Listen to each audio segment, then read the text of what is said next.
বাচ্চাটা ফেলে রেখে 2 বার পালালো। আচ্ছা, তারপরেও নিয়ে আসলাম। পালালো বলতে কোথায় পালালো? পালালো বলতে মানে 7 দিন 8 দিনের জন্য কোনো ট্যুর, মানে কারোর সাথে ট্যুর।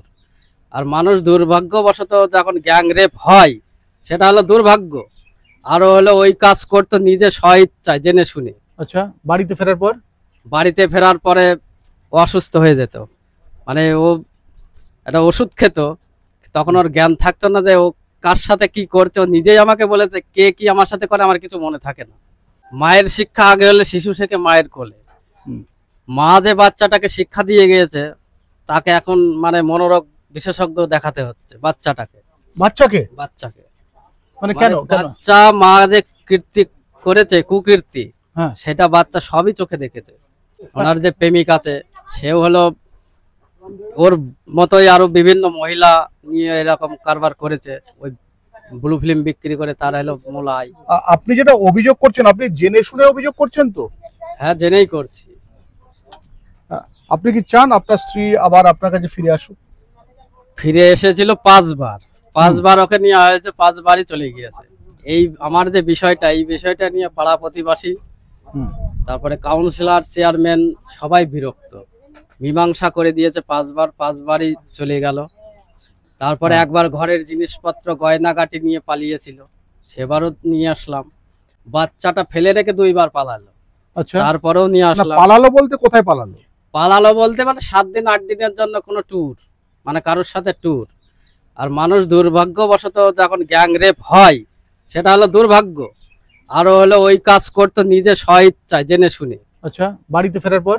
বাড়িতে ফেরার পরে ও অসুস্থ হয়ে যেত, মানে ও একটা ওষুধ খেত, তখন ওর জ্ঞান থাকতো না যে ও কার সাথে কি করছে। ও নিজেই আমাকে বলেছে কে কি আমার সাথে করে আমার কিছু মনে থাকে না। বাড়িতে ফেরার পরে অসুস্থ হয়ে যেত, ওষুধের অ্যাকশন যখনই কেটে যেত বমি বমি ভাব, মাথায় যন্ত্রণা, বুকে ব্যথা, মাজায় ব্যথা, মাথা ঘুরে পড়ে যাওয়া, এই ছিল তার রোগ। 3 বার রক্ত পরীক্ষা করা হয়েছে, একবার সিটি স্ক্যান করা হয়েছে, রক্তের রিপোর্ট অনুযায়ী চিকিৎসা করা হতো, সেরে যেত।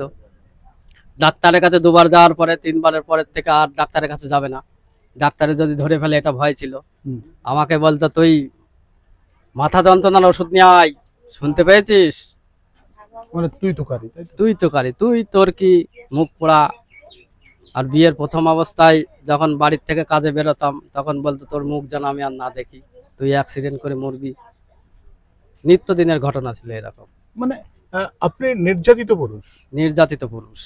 আবার বাড়িতে আমার মা আছে, তার সাথে কিভাবে গন্ডগোল বাঁধিয়ে বাড়ি থেকে বেরোবে এটাই ছিল তার মূল মন্ত্র। আপনার বাবা মা কে কে আছেন বাড়িতে? বাবা আছে, মা আছে, ভাই আছে। তাদের বয়স? মার বয়স 53, বাবার বয়স 60, ভাইয়ের বয়স 32। তারা কি অত্যাচারিত? সবাই অত্যাচারিত। কিভাবে তারা অত্যাচারিত? মানে ওই একজনাই মানে লন্ডভন্ড করে দিয়েছে সংসারটা, একজনের কারণে সবাই অত্যাচারিত। একজনের কারণে। কি চাইছেন এই মুহূর্তে আপনি? এই মুহূর্তে চাচ্ছি মানে এই জনগণের বিচার করুক। না, আজকে যে আপনি আমাদেরকে ডাকলেন এবং ডেকে যে আপনি এই যে বিষয়টা টোটালটা বললেন, আপনার কাগজপত্র আমরা দেখলাম, মানে মূলত আজকের দিনে চারদিকে যা ঘটছে সেই ঘটার পরে আপনি ভবিষ্যৎটা কিভাবে সামলাবেন? আপনার মেয়ে রয়েছে। বাচ্চাটা কথা বলি, মায়ের শিক্ষা আগে হলে শিশু শেখে মায়ের কোলে। মা যে বাচ্চাটাকে শিক্ষা দিয়ে গিয়েছে তাকে এখন মানে মনোরোগ বিশেষজ্ঞ দেখাতে হচ্ছে বাচ্চাকে। মানে কেন? বাচ্চা মা যে কীর্তি করেছে, কুকীর্তি, সেটা বাচ্চা সবই চোখে দেখেছে। করা থেকে বাচ্চাটাকে তা আমার শ্বশুর বাড়ি নিয়ে যে খেতে দিত না, মারধর করতো, মানে বিড়ির শাখা দিয়ে হাত এক জায়গায় শাখাও দিয়ে দিয়েছিল। কত আপনার সন্তানের বয়স কত?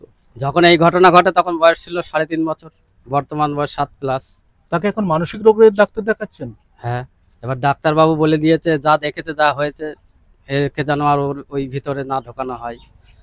কিন্তু এত কিছুর পরেও এখনো আমার স্ত্রী, তার বাড়ির লোকজন, আমার বাড়িতে লোকজন নিয়ে আসে, আমার বাড়িতে এসে বলে যায় আমার বাড়িতে মেরে মাথা পুঁতে দিয়ে যাবে, আমাকে হুমকি দিয়ে যাচ্ছে। কোনোদিন আপনার স্ত্রীকে একবার ডাকেননি মেয়েকে দেখবার জন্য? সে তো আসতো মেয়েকে দেখার জন্যই, তাকে মেয়ে দেখার জন্য কোনোদিনই বারণ করা হয়নি, কিন্তু এসে অশান্তি। থাকতো স্ত্রী এসে থাকতো? না, থাকেনি। আপনার সঙ্গে পুনরায় কি তারা সংসার করা সম্ভব? আর কোনোভাবেই সম্ভব নয়। আর সম্ভব নয়? আর সম্ভব নাই। ও যত লোকের কাছে গিয়েছে, মানে ও মুখ ফসকে ফসকে বেরিয়ে যেত কবে কার সাথে কোথায় গিয়েছে। বাড়ির পাশে ওর একজন আছে, তাকে মামা বলে ডাকতো।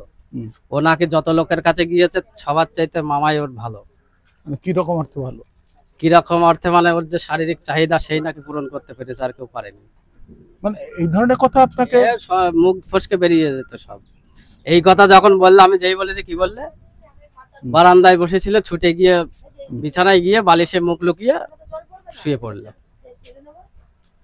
মানে এটা কিন্তু মানে ওনার মুখ থেকে শুনছি, ওনার ভেতরটা যে কি হচ্ছে সেটা তো বুঝতে পারছি, কিন্তু এত সুন্দরভাবে সাবলীলভাবে বললেন।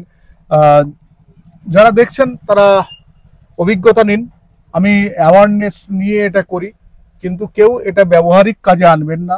এবং কোনো সময় কিন্তু এইটা মাথার মধ্যে ঢুকে গেলে আপনারা হয়তো আপনার বাড়ির স্ত্রী কিংবা আপনার বাড়ির মেয়েকে সন্দেহ করা শুরু করতে পারেন, কিন্তু সেটা যাতে প্র্যাকটিসে পরিণত না হয়।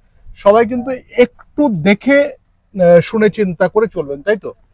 সে তো অবশ্যই।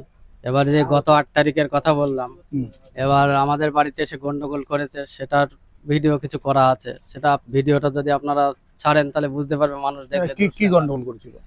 গন্ডগোল করেছিল এখানে বাচ্চা কোর্টের অর্ডার অনুযায়ী আমার কাছে আছে, কিন্তু বাচ্চার জিনিসপত্রগুলো সে আটকে রেখেছে।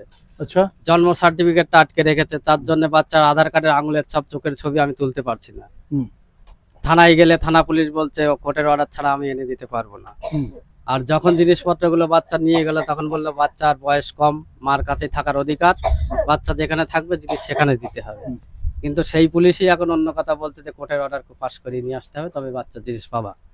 আর তা যদি না করতে পারো, বললো যে বাচ্চার জন্ম সার্টিফিকেট হারিয়ে গিয়েছে, তাই বলে একটা নকল তুলে নাও। এখন আপনি খুব মুশকিলে পড়েছেন। মুশকিল মানে পুলিশে নিয়ে গিয়েছে, নকল তুলতে গেলে তো আমাকে আবার ডায়েরি করতে হবে, তারা তো আবার ডায়েরিও নেবে না। আর নিলেও পরে আমাকে বলবে যে আমরাই নিয়ে এসে তুমি জানো। আপনার বয়স কত এখন? 35। আর বিয়ে করবেন? সেটা এখনো ভাবিনি। মানে হাড়ি কাটে মাথা দেবেন? আর এখন যদি আমার এই কথাগুলো শুনে মানে কেউ যদি এরকম ভুক্তভোগী থাকে, প্রকৃত অর্থেই নারী যারা অত্যাচারিত, মানে 100 জনের মধ্যে 95 জনই তো মিথ্যা, আর যে 5 জন আছে নারী অত্যাচারিত, যদি সেরকম কাউ পাই সহৃদয়, সেটা ভেবে দেখবো।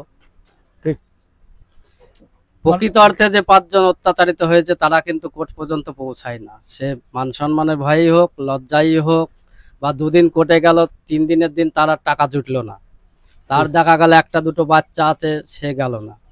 আমি যেমন কোনো রকম কোনো নেশা করি না, কিন্তু আমার বউ বাড়ি ছাড়ার আগ দিয়ে আমাকে বলতে তুমি সিগারেট খাও না কেন? সিগারেট খাবা, মদ খেয়ে বাড়িতে ঢুকবা। কিন্তু অভিযোগ করতে দিল যে আপনি সিগারেট বিড়ি খান, তারা মদ বিড়ি সিগারেট খায়, জুয়ো খেলে হেরে গেলে আমার বাবার কাছে টাকা চাই, টাকা দেয়, কিন্তু বাস্তবে ওর বাবা নেই, মা আর বাবা আলাদা, ছাড়াছাড়ি।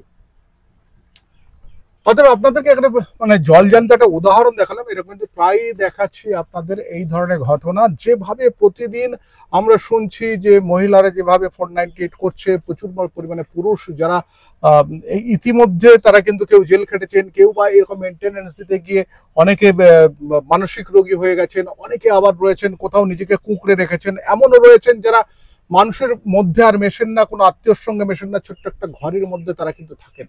তবে এই মানুষগুলোকে বাঁচাতে গেলে একটু সামনে আসতে হবে। এটা কিন্তু একেবারে মনে করবেন না যে মহিলাদের বিরুদ্ধে, সব মহিলাদের বিরুদ্ধে আমার অভিযোগ, তবে যারা এরকম করছেন তাদের বিরুদ্ধে আমার একেবারে অভিযোগ। এই অভিযোগটা রেখেই আজকে আমি শেষ করছি। আমি শঙ্কর সাঁতরা রয়েছি আপনাদের সঙ্গে। ইন্ডিয়া নিউজ 24 দেখতে থাকুন।